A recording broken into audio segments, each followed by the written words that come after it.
What's up, my central unit is the Central Man here. So back again with another classic WWE pay-per-view review. Since it's August, we're in SummerSlam season, baby. So this is the time for a classic SummerSlam pay-per-view review. So this month marks the 10-year anniversary of this SummerSlam. I'm talking about SummerSlam 2010. At the Staples Center in Los Angeles, California, on the 15th of August 2010.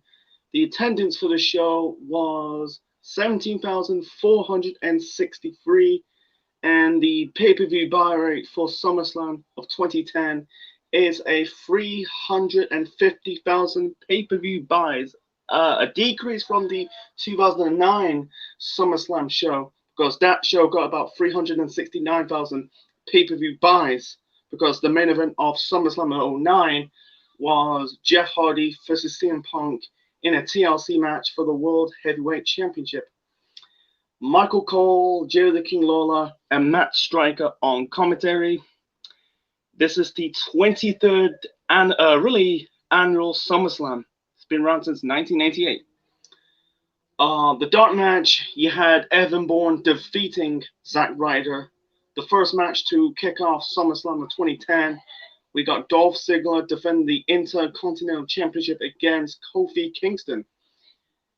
When I watched it yesterday, and I thought like a decade ago, I thought like Dolph won the belt on the show. No, he defended the belt on the show. Because they had the match really 2 weeks ago on a SmackDown.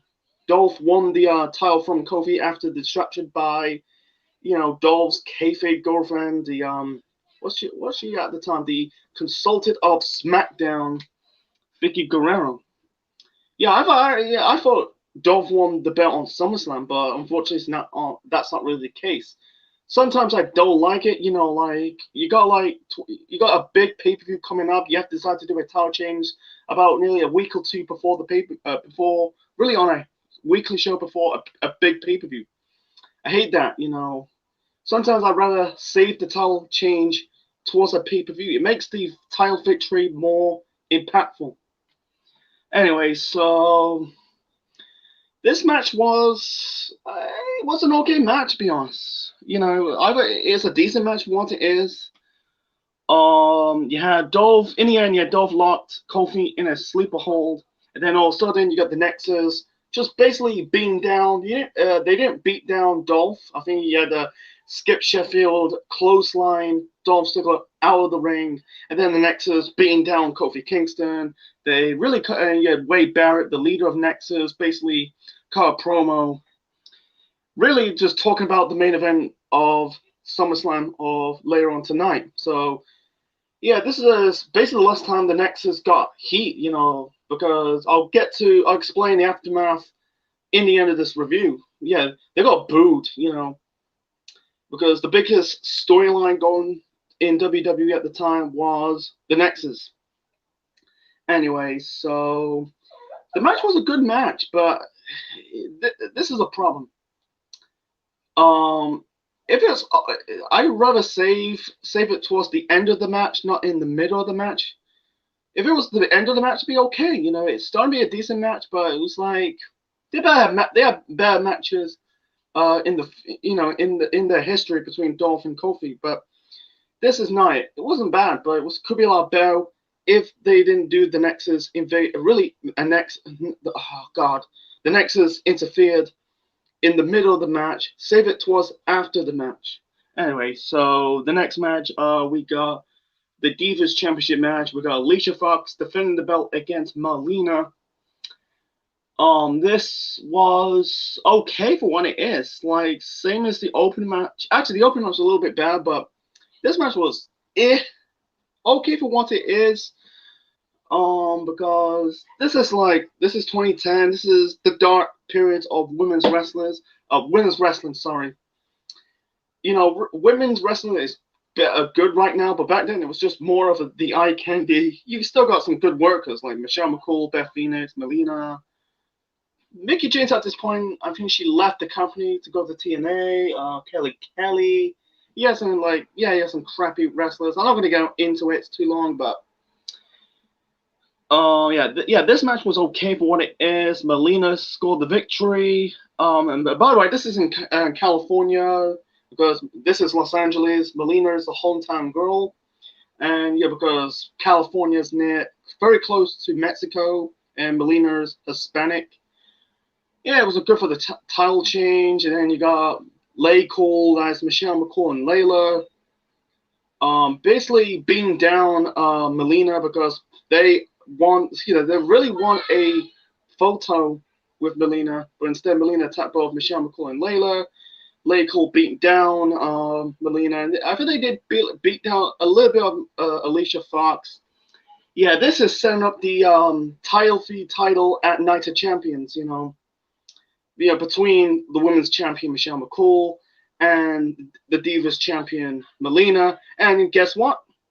Melina dropped the belt to Michelle McCool the following month's pay-per-view at Night of Champions. So what's the point of her winning the belt on the show? I understand it's in California, Hispanic crowd. I understand that. So moving on to match number 3. Okay, and then we got the Big Show versus the Straight Edge Society.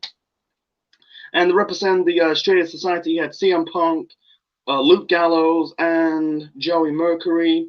The build up to this, you had Big Show. A month prior, Big Show removed CM Punk's mask. And then for like a few weeks before the show, we had the SES, that's the Straight Edge Society, basically broke the Big Show's hand. Not really broke the hand, but basically injured the hand of the Big Show. I think on this show, I think Big Show was wearing this type of hand wrist wrap because SES injured the hand of the Big Show. Not a good match. I'm sorry. Oh my God, this was they can't even beat one giant. This is not SummerSlam worthy. I don't understand why it's on the card because many of the championship matches were defended on the show. You had the IC title belt, you got the Divas belt, and the WWE and World Heavyweight Championship belt was defended on the line. Unfortunately, the tag team belts and the United States title belt was not defended on the show. It's a damn shame why they put this on the card. I don't know why. In the end, Big Show got the victory. Punk just got out of the ring, and both Gallows and Mercury basically took the bullet. Big Show knocked out Luke Gallows and chokeslam Joey Mercury to win this match. They just basically really demolish whitewash a promising faction. They just basically wiped out a good promising faction. The Straight Society in 2009 and 2010, they were getting over. And then afterwards, after this match, this was the end of SES. It was the end because Mercury left the company. Serena left the company. I think Serena did return to the company. I don't know if she's still in the company. I think she did return. She returned in that Mae Young Classic in 2018, but is she still in the company? I'm not 100% sure. Mercury, left the company. I think he was backstage afterwards, and then he came back in 2014, to be part of J&J Security, the part of the Authority period at the time.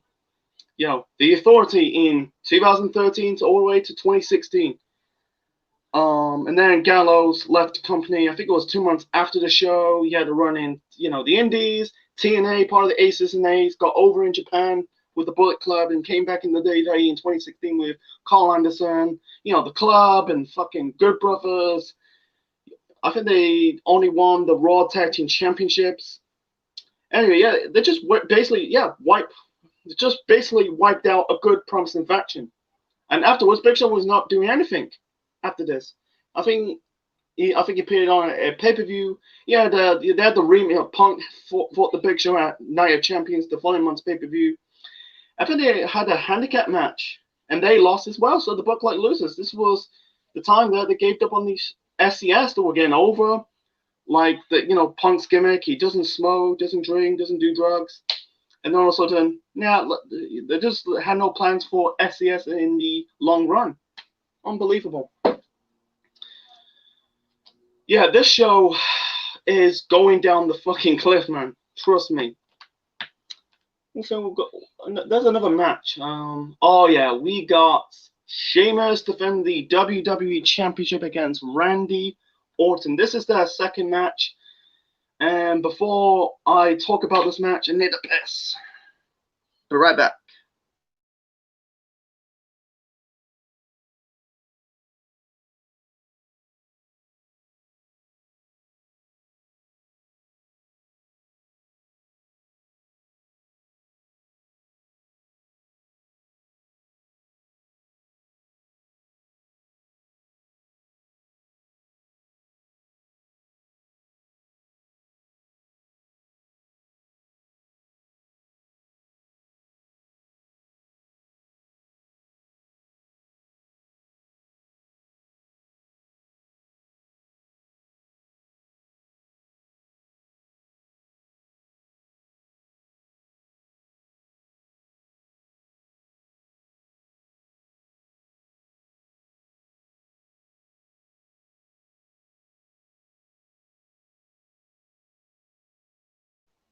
Anyway, back to I'm talking about Sheamus defended the WWE Championship against Randy Orton. Anyway, so Sheamus won the belt at Fatal 4-Way, and his first title defense was against John Cena at Money in the Bank in a steel cage match. That was a bad match. He had the interference of the Nexus. So the last match Randy Orton and Sheamus had in 2010 was at the Royal Rumble really early that year. And that was not a good match because it was a heel versus heel match. Doing heel versus heel match never worked because who you cheer. Because Randy Orton was really at that Royal Rumble match, in the first match between Orton and Sheamus. Actually, the second match, they had a match on Raw before their match at the Rumble.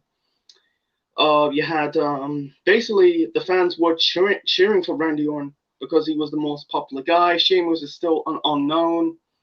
And the fans will still go behind Randy Orton because Orton was the established guy. Sheamus was still unknown because he debuted in 09. I think it was the spring of 09. Spring and summer 09 in ECW before he was on Raw in the autumn of that year. Yeah, this is similar to the 2010, that match at the Royal Rumble in 2010. Not a good match. This was boring, to be honest.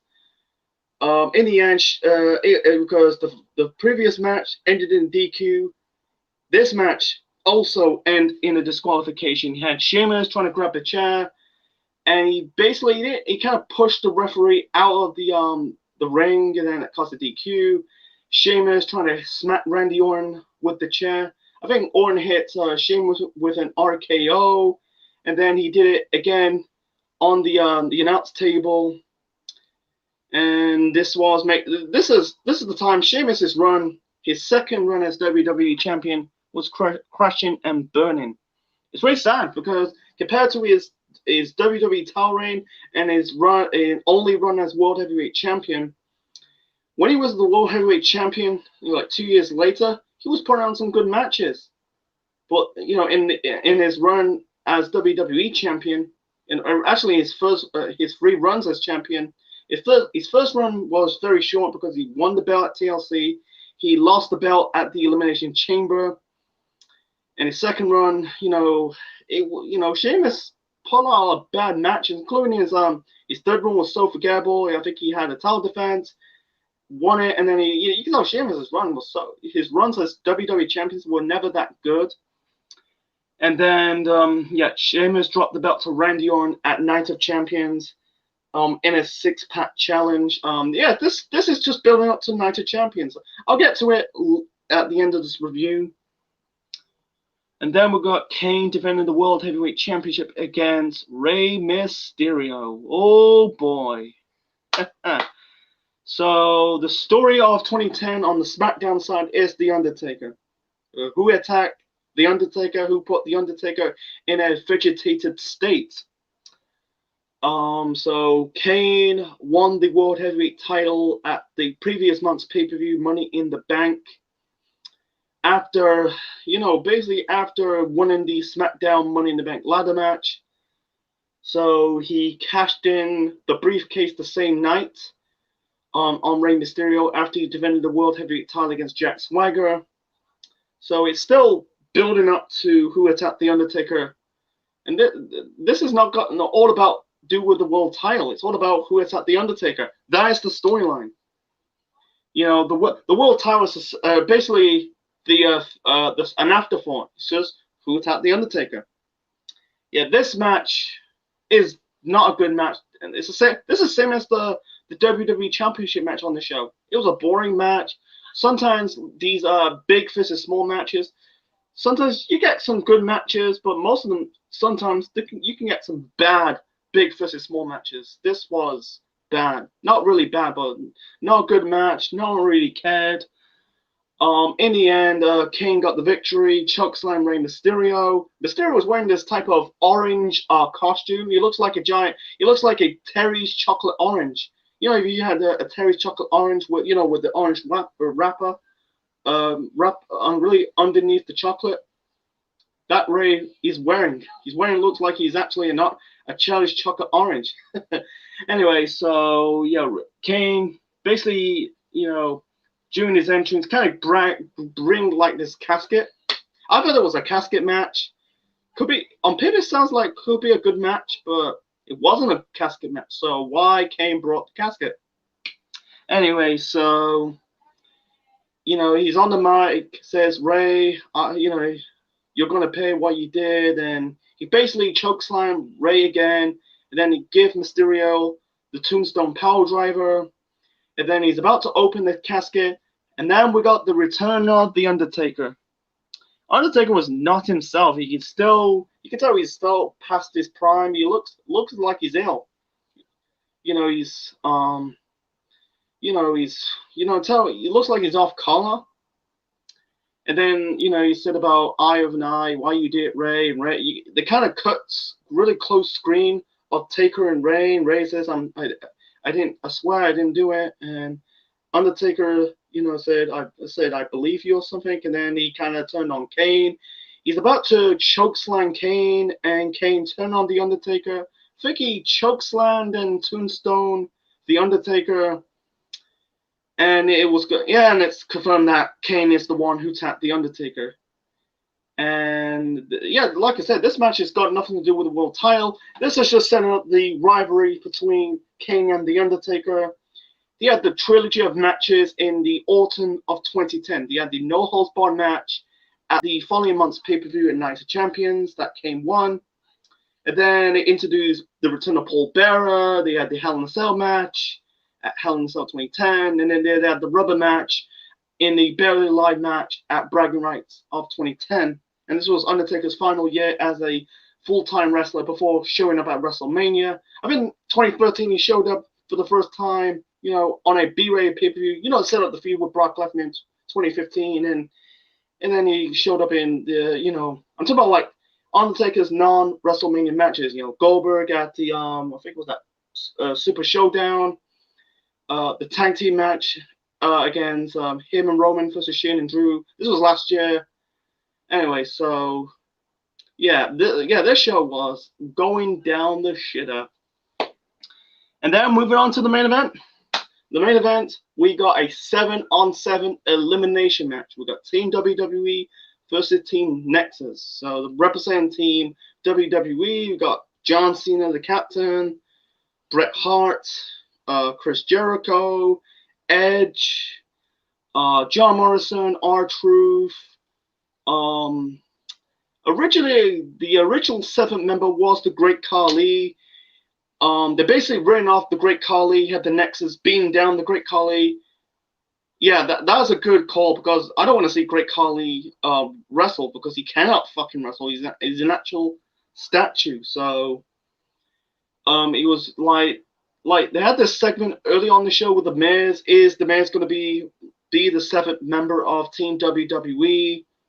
I think he cut a promo later on the show, said I will join, and then John Cena cut a promo, says you're too late to join, and they found out the new seventh member of Team WWE was Daniel Bryan. Anyway, so yeah, the biggest storyline in WWE in 2010 was the Nexus because they were they were participation of the first season of NXT.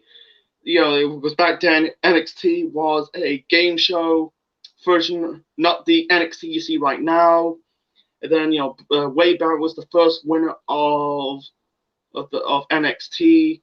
And then in June of that year, all members of the first season of NXT formed this group known as Nexus. They debuted on Monday Night Raw. I think it was a fans' choice edition of Raw. They beat down the SCS, the Straight Edge Society, beat down John Cena, really demolished the ring. That was cool to see. Daniel Bryan, who basically was, representing that he's now in Team WWE because he was in Nexus for a cup of coffee because he got fired really in real life because he choked the ring announcer Justin Roberts with his necktie. So that was a big no-no because the company is PG. So, the Nexus was this renegade faction, beating down the locker rooms. They beat down the legends. They even beat down the chairman, Vince McMahon. Anyway, back to this match. This match was really good. A good SummerSlam main event. With a bad main event. I'll get to that shortly. So the first person got eliminated was Darren Young of the Nexus. He got eliminated by Daniel Bryan. Because Bryan tapped him out with the label lock. The fans were really getting behind Daniel Bryan. You could tell the fans starting to cheer with Daniel Bryan, showcase what he can do because he got. I don't want to get to that NXT, that first season of NXT. That was just blah because he was kind of underrated, pre-treated because the Bryan said he doesn't like that version of NXT because they're not showcase new talent. So, and also Michael Cole, he was heelish towards Daniel Bryan because I think he was in a feud with Daniel Bryan in the first season of NXT. He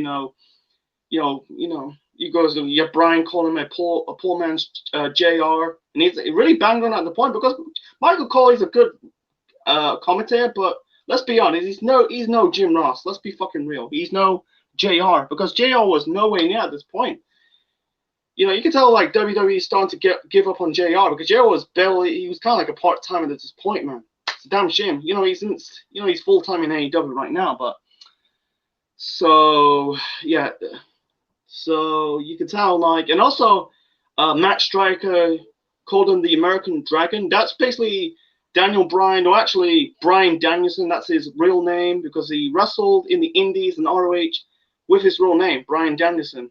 I think this is the only time that they kind of called him the American Dragon. After that, they ditched it. It's a damn shame, he's not the American Dragon in WWE. He's done better things so far after this match. The Ash Chance, Team Hell No, becoming a multiple-time world champion.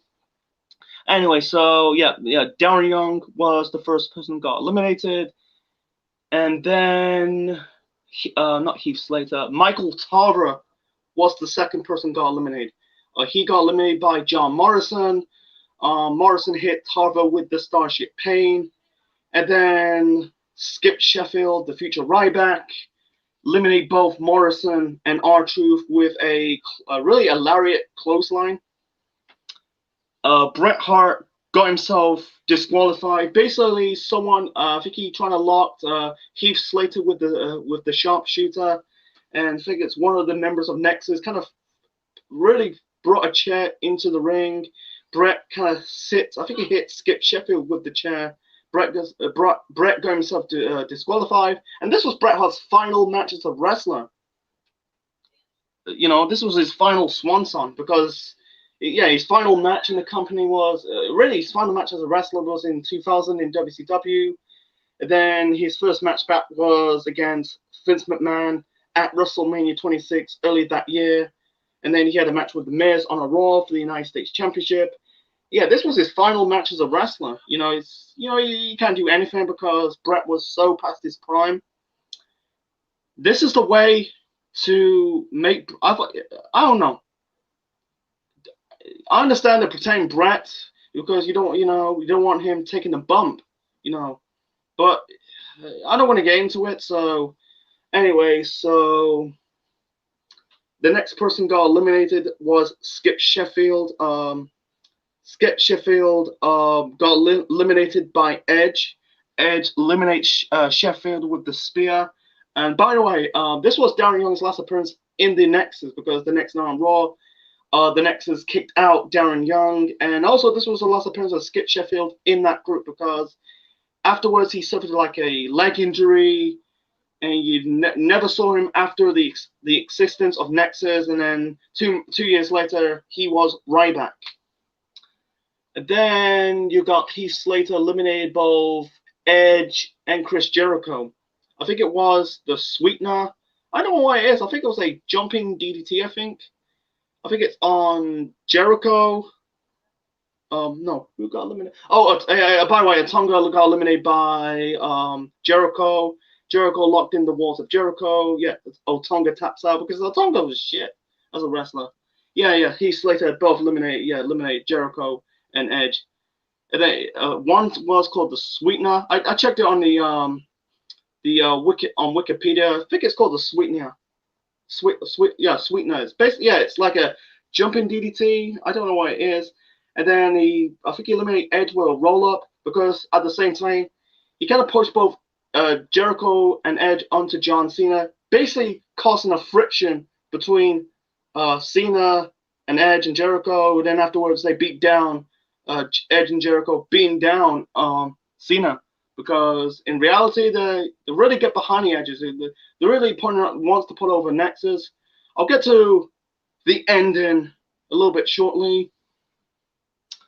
And then let's see who got eliminated next. So Daniel Bryan.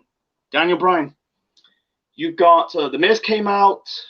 I think who got eliminated next. So you got I think that was down. It's down to Gabriel and Barrett. Yeah, it was Miz. Yeah, Miz came to the ring, hit Daniel Bryan with the Money in the Bank briefcase. I think it hit him with a skull crushing finale. Not 100% sure. So I think it was Barrett or Gabriel pinned Bryan. So Bryan is eliminated. It's down to Watt, Cena all on his own. And this was just setting up another match at Night Champions. It was basically The Miz versus Daniel Bryan for the United States Championship. And Bryan went on to win his first championship in WWE. I will review it in the near future. Night of Champions 2010. So the ending. Oh boy. We're talking about the fucking ending. Because I watched a little bit of Jericho's podcast. This was like years ago. They were talking about this match, the main event of SummerSlam, the 7-on-7 elimination match. They totally against the whole idea because the original whole idea had Barrett, because Barrett DDT'd Cena on the exposed floor because he took out the padding off the floor. DDT'd Cena. Gabriel basically hit Cena with the 450 splash and to win this match. Unfortunately, Cena went through the script. Basically, Cena changed the ending. It's just like they say it was so dumb, and it is dumb. What they did, like Barrett hit the DDT onto Cena on the exposed floor. Gabriel was going to hit Cena with the 450 splash, but instead, Cena just basically got out of the way, pins Gabriel, and then he locked Wade Barrett with the STF to win this match. That is the fuckiest, dumbest. This is the end of Nexus, man. They just basically wiped up another faction because Jericho and Edge was really agreed the whole idea. This was stupid. It was stupid. Basically, Cena. This is Super Cena. This is basically Cena with the fucking red cape, with the fucking Superman S on his chest, taking out two fucking guys. It was so dumb. And really, I watched Jericho's podcast, and Jericho said one thing, one crucial thing. What happened to Wade Barrett right now? Right now Wade Barrett's a commentator on WSW on ITV. I think he is now a commentator in the NWA. Yeah, it's just basically promising good wrestlers in that faction. Yeah, not Daniel Bryan, David Otunga, Ryback in some degree, not really good wrestlers. Tarver's not a good wrestler. Darren Young as well, but you got like Barrett, you got Gabriel, you got like promising good wrestlers, and then all of a sudden, you put them in a group. One day could be future stars. They might not. They could be future stars of the company. And what they done in one night, they lost their first match. And Cena goes for the script, and really said, and Jericho said in his podcast years ago that Cena says, I should have listened to you while I'm thinking. No shit, Sherlock. You just go business for yourself, you scumbag. This is why fans to this day despise a John Cena. Yeah, they hate John Cena before the Nexus burial. You go back to 2005 and 2006. The days when Cena's first start as the main eventer. But this was the decade of the burial of Super Cena. After that, he's burying a lot of people on screen and backstage, like the Alex Rileys, Nexus, Rey Mysterio, Bray Wyatt, Kevin Owens, Rusev, Neville, because Cena did the United States Challenge, Kevin Owens. I don't really give a shit about Baron Corbin. I just don't, but he just buried a lot of guys over the last decade. And I've done my research. Rumors like that they were selling a lot of Nexus t-shirts. That merchant price kind of plummeted after SummerSlam. It kind of deground. It really, any momentum Nexus had, it was gone. I think that merchandise, the money kind of plummeted. It's just like you had an opportunity. If Cena's just done his job, I'm not saying Cena can take the L all the time. If Cena just done his job, just have someone else win the feud, you can set up good storylines and build up new stars for the next year or two. Like he did put over the Shield 3 years later at the Elimination Chamber. They want to become stars of the company. Rollins, Reigns, and Ambrose, and really Jonathan Good, Dean Ambrose doing well. And also in AEW right now, as Jon Moxley is the AEW World Champion. But why could they do it with the Nexus? I don't understand that. Don't get me wrong about this main event. The main event was good, but for the most part, but the ending was bad. You got two people. You cannot beat one man. If Cena just go the whole idea with this finish, you could set up new stars, but instead it's not doing anyone favors. Most of them are gone. Most of them are fucking gone. Instead of Otunga and Daniel Bryan, because Bryan was part of the Nexus when they debuted. Most of them are in the Indies. Yeah, mostly in the Indies. Ryback is not really in pro wrestling anymore. Feel sad, but I think they did a reunion in 2018 in Chikara, but it's a damn shame. They never brought it back years later as a reunion to reform the Nexus. That'd be good to reform, make up the mistakes, and they can still get popular, but you can really build their momentum. But they lost the momentum. It could be 2010 could be a good year. You had the Nexus. The big thing coming out of 2010 in WWE was the Nexus. And thanks for Fuckboy Buckethead. Sorry, I quote Bruce Blitz. They're just like they're just like you just really wipe out a promising good faction of the Nexus. There could be something. They are like could be the Monday version of the NWO. So let's talk about the Bullet Club. They're getting over. In I think it was 2014, 2015, 2016. I think it was 2018 where basically was disbanded. You know, they were getting over. That could be Nexus if Cena put over, just really did the job, but he didn't. And really, Jericho and Edge told against the whole idea of John Cena because it didn't. Yeah, like I said, it didn't do anything favors. It's just basically putting over John, big match John, superhero John, fuckboy Buckethead. So anyway, so yeah, it was a good match, but the bad ending. So anyway, so my rating for SummerSlam of 2010. Oh boy, you know, months ago I reviewed SummerSlam of 2007. I ranked it as the third worst SummerSlam of all time. Unfortunately, SummerSlam 2010 takes the cake. This was I'm gonna give it probably 2. Well, I don't give it 1. I'm gonna get, I don't know. It's between 2 or 3. I'll give it 3.5 out of 10. Just a fucking piss poor one. This has got to be the worst SummerSlam of the 2010s. You know, I don't find a SummerSlam matching the same as SummerSlam 2010. I say like SummerSlam 2016 because you had the main event was you know Brock Lesnar, Randy Orton. That was a bad match, but the one match show for that show was John Cena, Randy Orton. Some of the matches were so filler. Sasha versus Charlotte for the WWE Women's Championship. This is before, you know, SmackDown has the Women's Championship. You had Ambrose versus Ziggler for the WWE Championship. That was filler, lackluster. Rollins and Balor, the match for the first ever Universal Championship match. The match was good, but at the same time, the fans were shitting on the belt. But I have to say 2010 was bad because look at the card. It was so lackluster. It's just basically just setting up matches on it to the following month's pay-per-view.